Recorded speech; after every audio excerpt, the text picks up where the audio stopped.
Of all the professions in the world, I think being an airline pilot or a pilot in general, you're continuously having to prove yourself. Your license is only valid for 6 months. And if you don't revalidate that license, your license is now no longer valid. Welcome to a new episode of Most Memorable Journeys.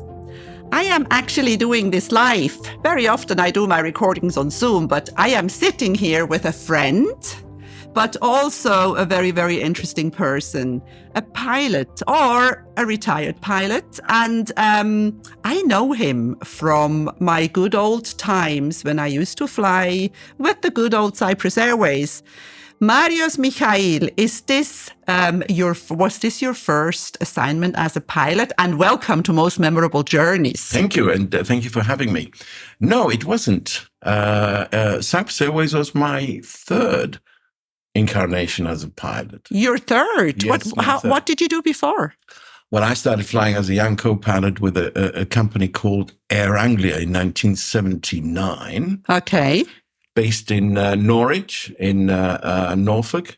It was the precursor of all the budget airlines, if you like, local and, Northwestern Europe and Scandinavia.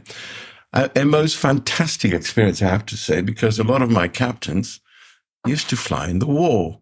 So I used to fly, my chief pilot, was a Spitfire Ace. And often flying over France, he would sort of look down and look at a railway line and said, "Do you see that railway line there, Mary?" I said, "Yeah." He said, "I destroyed it about half a dozen times." Or another gentleman would say, "Do you see that car park there?" "Yes, I made that car park." So it was a most interesting time. I flew with an ex-ambassador pilot. Beautiful people. I learned one hell of a lot, and mostly humility. And you did then decide to come back to Cyprus. Is that why you joined Cyprus Airways, or how did that happen? Because you obviously lived in the UK when you were flying for these airlines. That is correct. Yeah. Well, it was the downturn of air travel around the very beginning of the 80s. And having been a foreign pilot, I was one of the first ones to be made redundant. So, of course, I turned to my local national carrier who had me about a year later, and I was very grateful to be had. And that was another chapter of the flying career. I remember taking Cyprus Airways the first time in 1982. I can tell you it was on the 29th of March, 1982. That was the first time I came to Cyprus on a BAC 111, which had to stop over in Athens because it didn't have the range, I think, to fly from Zurich. Yes. Yeah, it didn't have the range. No, it was, I didn't fly the BAC 111. I went straight on to the 707, which was the very first, the queen of the skies. I mean, anybody that has ever flown it remembers it with fondness. It was a demanding aeroplane. We had some really old aeroplane, and it was a pleasure to fly them and, deal with all kinds of things that were thrown at you purely because of the age of the aeroplane. They were very well maintained, but of course, it's just an old aeroplane. And when they retired, most of them just disappeared because they were just too old. They were scrapped. One was scrapped immediately. The other three went to some place in Africa, re-registered and went to some place in Africa. And of course, by that time, the noise regulations in Europe came into force, and they couldn't really fly into Europe. But Africa was fine. Cyprus Airways in the 80s was a good airline. It was always a good airline. Cyprus Airways was the goose that laid the golden egg for Cyprus as a country. Unfortunately, everybody wanted to roast it. Everybody wanted an egg, yes. Yeah. Not necessarily the egg. I mean, if they wanted the egg, would have been just great. It was just a case of it's a nice fat goose. Let's roast it and have it for dinner. That's what happened. That is such a shame, because I remember the times when I was working here as a rep, and every destination had a local on it. The local language was spoken. I remember Valerie, who used to fly to Zurich because she was German, and I don't remember. Yeah, so it really is. Those 80s were fantastic years. They were fantastic years for tourism as well. Absolutely. Sadly, I don't think we're going to recover them. The age of the budget airline, especially for Cyprus, these short destinations, let's say the outer reaches of Europe is perhaps the UK, and Cyprus is the outer reaches of Europe. So you get one of the budget airlines, and here you are. Yeah, I don't even remember when was it the first. The first one was EasyJet. No, you know what? The first airline that I remember, this flight from New York to London, People's Express. Or Laker. Yeah, Freddie Laker. Yes. He was the pioneer. Yeah. Personally, I have never liked and never will like low-cost carriers, but sometimes you just have to take them. They serve a purpose, for sure. They serve a purpose, but I don't think you'd be the type of who would like a low-cost carrier very much. I've been spoiled with my last airline. Yes, I wanted that. We're getting there. We'll get there to that last airline. I was spoiled with my last airline, but I did fly with budget airlines. I took 2 trips to the UK, and with 2 different ones. And I'm not a small person, so the space for your legs is rather limited. And even for the 4 hours to the UK, it was kind of, I couldn't wait for it to finish. Yeah, I understand. But sometimes there are certain destinations, especially if you want a direct flight instead of stopping over, where it's just a necessary evil, and we take them. But yeah, I think I'm also a bit of a snob when it comes to that. But that's fine, You said it, not me. It's fine. There are certain areas in life where you should be a snob. It's all about choices. So, Cyprus Airways, what happened? I don't remember. When did you leave? I left in 2005. That was 10 years before it actually before it closed its doors. I was just very, I had itchy feet from very early on. I wanted to spread my wings a little further. Because Cyprus Airways didn't have any long distance.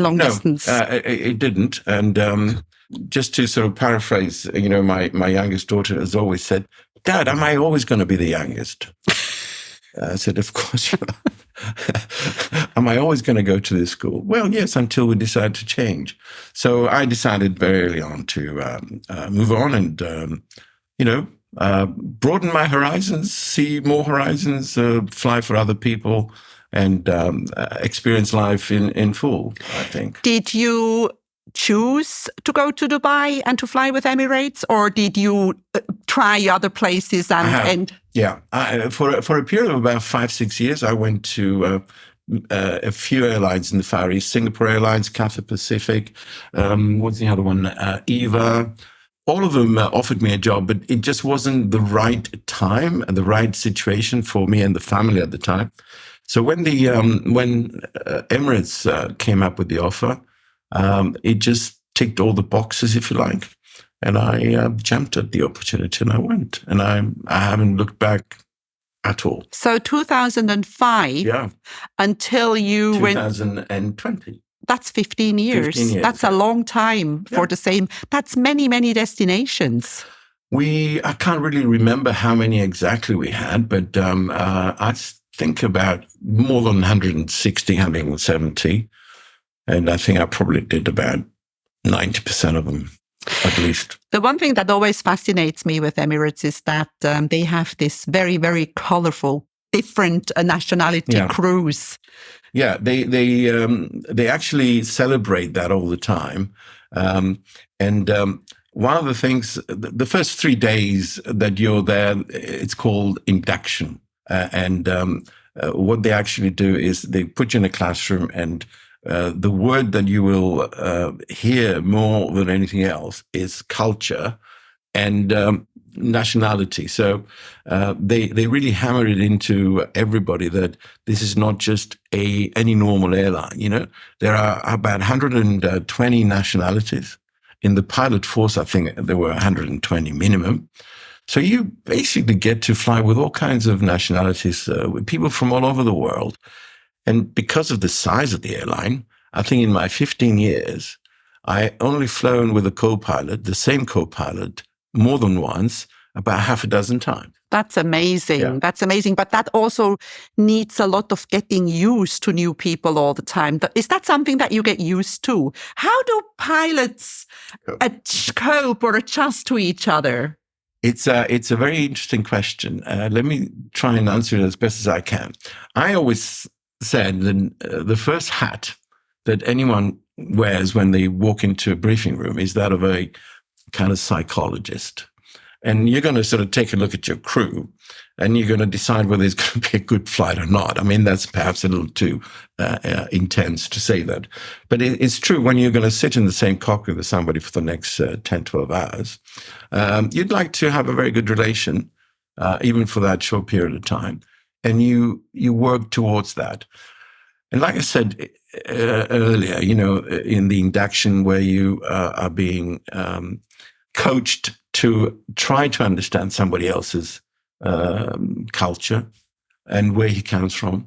It's actually very, very interesting because you do have time and you have an exclusively to yourself to ask questions, to answer questions. If you're going to sit there for 10 hours and learn nothing at the end, it's going to be a little... it's a long flight if you don't have yes. and tedious, and you'll come out from it without really knowing anything more than when you went in.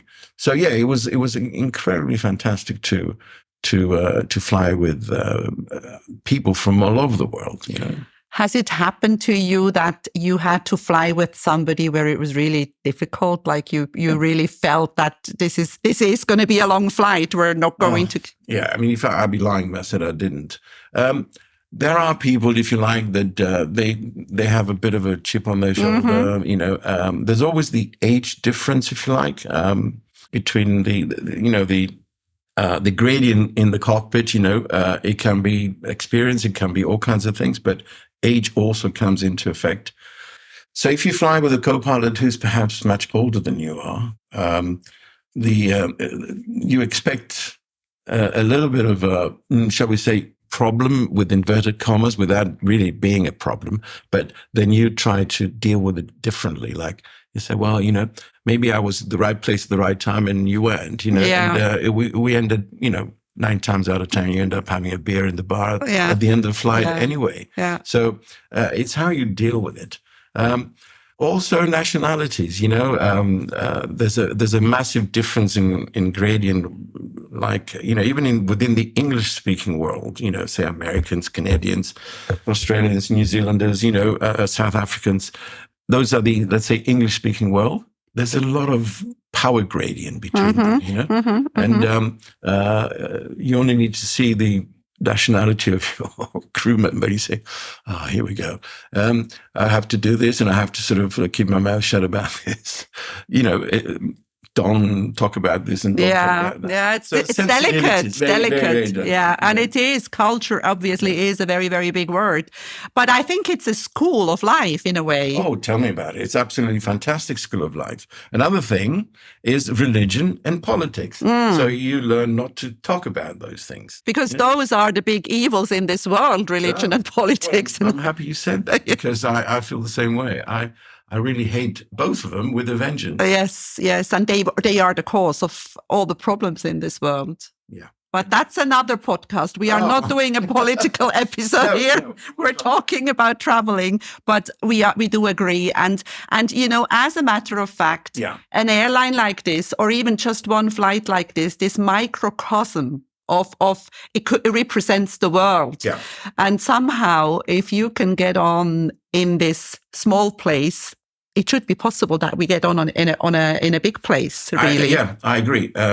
We talked about what happens in the cockpit or who you fly, but also don't forget in a massive airplane like that. I mean, we got 15, 17 people in the back. Mm-hmm.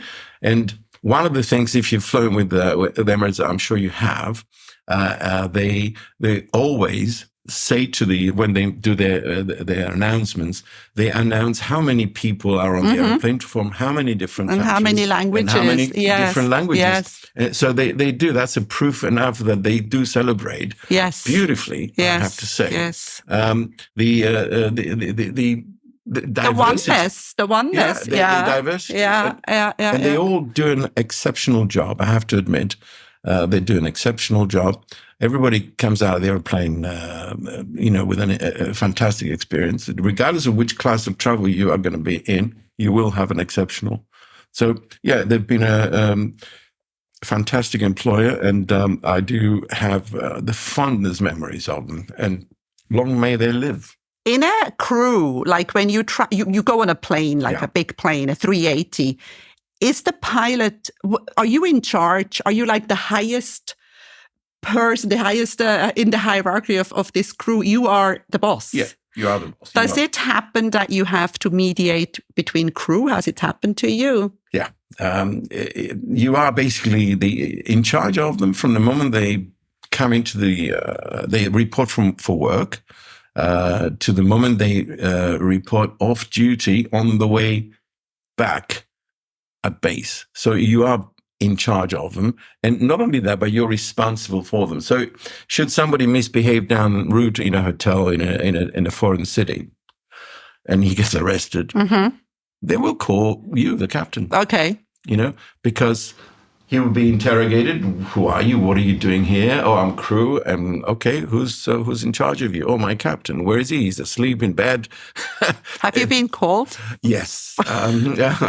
Yes. And mediated too. It normally it's matters of the heart when it comes to between female crew members. Where you took my boyfriend. No, I didn't. Yes, you did. That kind of stuff. So there's the odd occasion where I had to sort of play daddy. Okay. No, yes. You mustn't do that. Yeah. Interesting. Very interesting. So it also needs a lot of diplomacy in that case. Yeah. Let's talk about aircraft types. Yeah. How many aircraft types does a pilot fly on? Do you specialize on one type? Yes. At any one time, you only have one type of airplane on your license. Until the one that you flew previously will then become defunct. You cannot fly that anymore. You have to retrain on it. The reason for that is very simple. It's not just like going from one car to another. You're going on an aeroplane, and you need to know that aeroplane very well, be experienced with it. Easy to identify things, and be current on it. Meaning, currency means that you have been flying it, recently. So I have flown more than one type of airplane. But if say I'm flying, let's say the 777 right now, the Boeing 777, but I used to fly the Airbus 330. Yes, I know the airplane, but I can fly it at a pinch, but I wouldn't sort of be very comfortable with it. Whereas with the one that you're, because you go into simulator and you all the time. So you're trained for that airplane. And the one that you flew before becomes a distant memory. What if you were a passenger on a plane and this plane was in trouble? Let's say one of the pilots had a heart attack or passed out. It doesn't have to be a heart attack. Let's make it milder. A stomach bug. Yeah. Would a pilot be asked to help? Yeah, if something like that happened, one of the things that the cabin crew is trained to do is to ask. But nowadays, with all the information being in a computer, they know that. They already know that you're on board. You're on board. So they might not even make that announcement and say, come up to you straight away and say, can you come and help? The answer to it is yes, you can help. You can provide your knowledge. You can provide your experience. You can provide your insight, from a man from the outside looking in. For two people, let's say, to have suffered something massive that, the airplane is completely out of control without anybody is a bit over the top. That doesn't happen very often, but it happens in movies. Yes, in movies. So let's say there's one person that is, completely okay, and you can just provide support, a little bit of knowledge, and and help the situation. Okay. You know? Yeah, because there will be one who knows how to fly it. And exactly. And even if he couldn't do it for one or the other reason, then you will have a real good stab at it and probably make but it could happen. So they would know that you're on board. In today's world, they know that you're on board and they may call you. Yeah, one of the things that we do when you get on the airplane, especially with the airline that you've worked before, like for, Emirates, and now and before, you would sort of, I'm an old colleague. You go and knock on the cockpit on the ground because you're not allowed to do that in the air and say, hello, guys, I'm an ex-colleague. How are you? I'll be having a good day. And of course, with that, they know that you're there. We both know that flying is the safest way of transport, by far. But the problem is that when something happens in the air, chances are that the consequences are bigger than when there are only 4 people in a car. Have you been in trouble? Have you had situations in your time as a pilot where you were like thinking, oh my God? Well, yes, of course, 45 years in the airline. It's impossible, not to have had anything. And, I'm still here, I'm here talking to you, so everything's all right. There's always little things. Sometimes those little things escalate to become a little bit bigger. But that's why you train so much. That's why you continuously get tested. Of all the professions in the world, I think being an airline pilot or a pilot in general, you're continuously having to prove yourself. Your license is only valid for 6 months. And if you don't revalidate that license, your license is now no longer valid. But to do so, you have to go into a simulator, go through the scenarios and everything, and that's not a bad thing because you practice the things that don't happen every day. Yes. Yes. But 99% of the time, something happens that you haven't even trained for. Yeah. But all the training comes into effect, and you're able to. Something else I'd like to add. There's a little, well, not little. It's a very large part of our training, and it came into effect, if you like, in the 80s, and it's called crew resource management. And the idea behind that, it started out as cockpit resource management, and then it was renamed to crew resource management. The idea behind that was that you might be the captain, but you're not the emperor of Japan. Japan. You're not infallible. So you might be having a bad day that day. So it's to use your crew. So there's 2 of us in the cockpit, or maybe sometimes more than that. So see what they have to say about it. And they might actually say something that you didn't even think about, which is a good thing. And say, oh, that's a better idea than the one I was kind of working on. And then instead of 1 brain, you have 2 or 3 or 4 working on it, and things become easier. But that needs humility. That needs for you to show that you don't know everything. Yeah, but this is why you get all the training, and this is why, if you like, you go through all the psychometric and all that very highfalutin scientific ways of recruiting people into an airline. You don't just say, can you fly an aeroplane? Yes, here's my license. Okay, you're hired. You go through 3 days of all kinds of tests and, including psychometric, which we don't even know how it works. I don't know how it works. I mean, it's all squiggles and little squares and all kinds of things. And you wonder, at least I did, how on earth do they work out what kind of person I am just by where I put the square?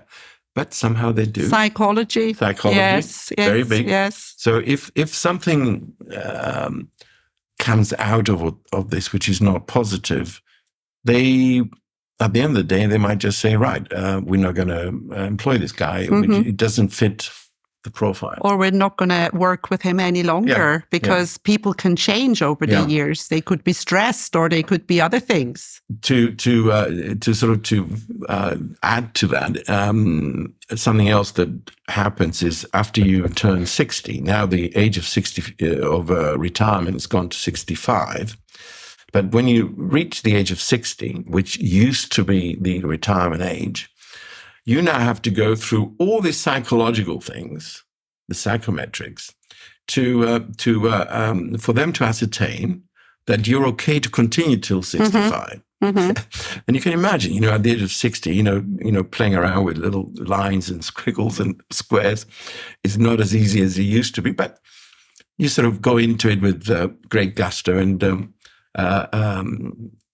it. Yeah, and it's for the safety of your passengers. And I want to add a little trivia here because I am a hypnotherapist. Mm-hmm. I do fear of flying hypnotherapy, and I also tell the people who come to see me, and I have read that, and I'm not sure if it's true, but chances that you will end up in a plane crash are that you would have to fly 19,000 years every day. So that gives you more or less an idea of how safe flying is. Oh, yes, it is safe. I mean, you're talking to a pilot of 45 years, so it is safe. I have to think what to say to somebody who asks me about it, because I would know that they are afraid of flying. Because I don't want to first sound pompous, or if you like, demeaning towards them because they're afraid of flying. Mm-hmm.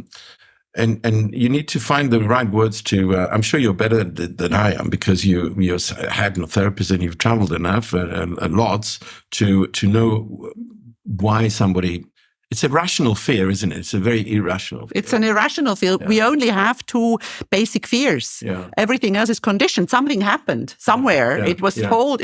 It's in your subconscious mind, but it was put in there. It wasn't there from the beginning, because we're all born with an empty subconscious mind. Absolutely. So that's another story.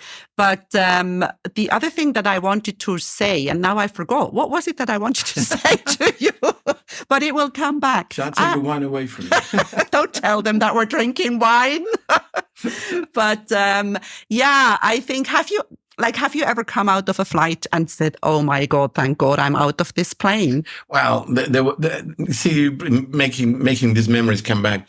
I've had 1 week, and that was in Cyprus Airways a long time ago, where in 1 week I had 3 deaths on board. Oh no. That's yes. I did 3 flights that week, and I had 3 gentlemen die on me on those 3 different flights, 1 each. Mm-hmm. And I couldn't believe it. I kind of came out feeling rather depressed. And I went home still feeling depressed and thinking, why? I mean, it's just. I know that was an irrational sort of question because I had nothing to do with it, but. It was just one of those things that somebody does. Well, I have to tell you something which may sound horrible, but I think that's actually my dream, to die on a flight, but no, I mean, to die alone. I wouldn't want the plane to go. I'm only joking, because I just love traveling and I love flying, and it would be a nice way to go. Now I remember what I wanted to ask you. What's turbulence? Because people are afraid of turbulence, and especially people who are afraid of flying are even more afraid of turbulence because it starts shaking. Yeah. Well, just think of yourself on a boat, and you're going on a calm sea, or not such a calm sea. Calm sea is going to be just nice and smooth. On a rather wavy sea, it's going to be up and down. And turbulence is very much like that, but in the air. Imagine the air sort of coming in different levels and layers and different temperatures and different directions. Mm-hmm. That is what turbulence is. And as a pilot, when turbulence, when there is like a storm, or you avoid things that. We don't go into a storm, not unless you have to, and you try to find the least sort of area of activity, in a cloud. We avoid it. Yes. There is no reason why anyone should go in a thunderstorm. Yeah. If you have a way out. And then it's like when you are on the sea and there are waves and you drive the boat, you slow down and you slow down and it's the same thing. Yeah. So it's no big deal. Exactly. It's a case of if you have a line of thunderstorms and there's no way you can go, there's a limit to how far away you're going to go. Mm-hmm. So you are going to find the thinnest part of it all, and you're going to and go through it. Again, you might ask other people, what happened to you? So you get those in front of you that went through it, and which way did they go? Yeah. So many different ways of doing it. But thankfully, most of the times you can avoid it. Okay. And it's all good. Now we've talked about all this technical stuff and safety and so on. I want to talk about destinations. What is your favorite place in the world? Do you have one? I don't actually have one. I have, there's so many, I love Brazil. I love places, from the Brazilian destinations, I love Rio for obvious reasons. I mean, how can anyone not love Rio? Yes. Okay, there are areas of Rio that you don't really love. I love the Maldives. Okay. Well, I have obviously flew to the Maldives. I worked in the Maldives in 1985. I actually lived there for a little. You're joking. I was so bored. Well, thankfully I wasn't there all the time, but it was a dreamlike destination. Seychelles, Mauritius down there. Yeah. I love Southeast Asia very much for many, many reasons. The food, the culture, the atmosphere. New Zealand is a rather beautiful place. I'm fascinated with Japan as well. Well, you see, you're like me. You start with one thing and then you end up saying the whole world because everything is beautiful. It is beautiful. Yeah. That's why I said I don't have one destination. Yeah. There are so many. And, we sort of, COVID kind of put a bit of a damper on it when I retired in 2020. But, Simone and I are sort of slowly trying to, eat the world up slowly. And I love Buenos Aires. Oh my God, I do too. Well, last time I didn't stay long enough because I had to escape. But so basically you will go back to places where you flew to because you like them. Yes, and places that I haven't been to that I would like to go to. You see, I associate destinations with, first of all, how good a time I had. You see, the science and will always be there, but it's the feeling you get when you're there, the wines that we're going to drink, the food we're going to eat.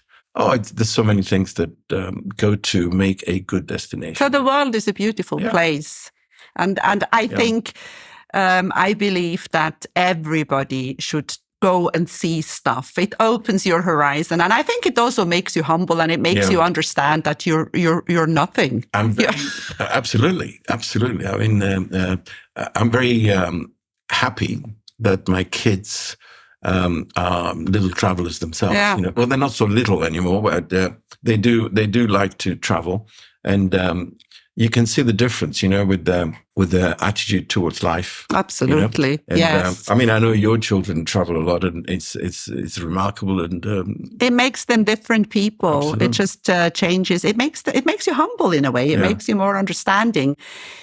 If you were young again, would you do it? Would you do the same? Would you become a pilot again? Yes, it's the most remarkable profession, if you like. It has so many different facets about it. We don't just fly airplanes. We're more than just operators of a big sort of flying machine.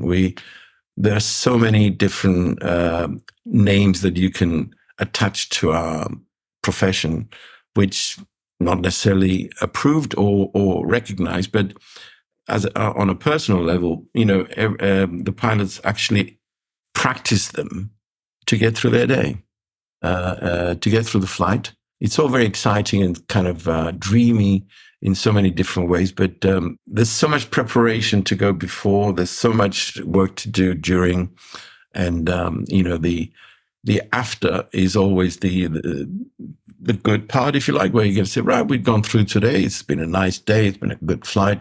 Everybody seems to be happy. Pour me another drink. Thank you very much.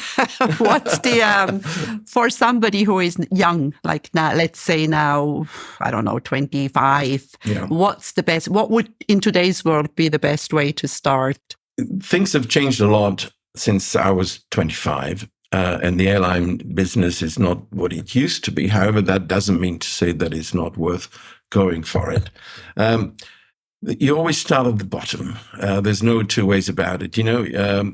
Unlike a lot of people here, where they sort of come over with a degree and they want to be into a managerial position straight away. You do not come out of flying school with a captain's certificate. You're going to have to work your way up, and you're going to choose a good flying school. You're going to take every opportunity that's thrown at you, work your heart out, enjoy your life whilst you're doing that. And the opportunities are all there. There will always be a need for pilots. Right now, there's a massive shortage of pilots. And as people like myself retire, younger people will take the position and come in and enjoy. You might not get in with the big boys, the big airlines straight away. But you have to start somewhere, and you just need a few years of experience, and just do it. Just go through it. Yeah. So I think this is so wise, because this is what many people want. They just want it have all. You have to have patience. Patience. Yes, and humility. You're gonna, you cannot expect to move in with the big airlines. Coming out of flying school. You're going to have to flip a few burgers first, and eventually the opportunity will come, and you're going to take it, and you're going to relish it and go right. And you're going to do a good job and stay there. We are both. Were you born in Cyprus? Yes, you were born in Cyprus. Well, I wasn't born here, but I feel like I was. I've been here for so long, because we're coming to the end. I'm looking at the time. Oh, right. We were having fun, but it has to end somewhere. Yes, absolutely. Do you enjoy retiring in Cyprus? No. Where would you like to be? We're in the process of looking around right now. Okay. This is recorded because it's okay. I believe in perhaps doing something a little bit out of your comfort zone. I'm due for a big reset. Okay. And the reset is that I need to be somewhere else for a period of time. I'm not saying I'm going to leave Cyprus entirely, but right now I'm not enjoying it purely because I live in a place where there's very little community. Uh-huh. Yeah. For example, everybody wants to have lunch, but nobody has lunch. Yes. Yeah. So, things like that. I'd like to kind of turn the page. I feel like I've gone back rather than and you know what? Forward. To actually understand that and admit that and to do something about it takes a lot of courage. Yeah, if I don't accept the fact there's a problem, how can I fix it? That's very, very true. And I think that is a very, very wise end to a lovely podcast, because if there is a problem, you fix it. You do something about it. Totally. I agree. Anything else that we want to say? I think we've covered a lot. Would you like another glass? I will have another glass, but I will end the podcast episode first. It's been an absolute pleasure talking to you, Marios Michail. Did they call you Marios Michael when you were? How did they pronounce your family? Because in Greek it's Michail. Michail, yeah. Yes. But in Dubai it was Michael, and so it was in Cyprus as well. Okay, so thank you, Marios Michail, You're very welcome. for being a guest on Most Memorable Journeys today. If you enjoy my podcast, please like, share, and subscribe to my channel. You will find all the information in the show notes.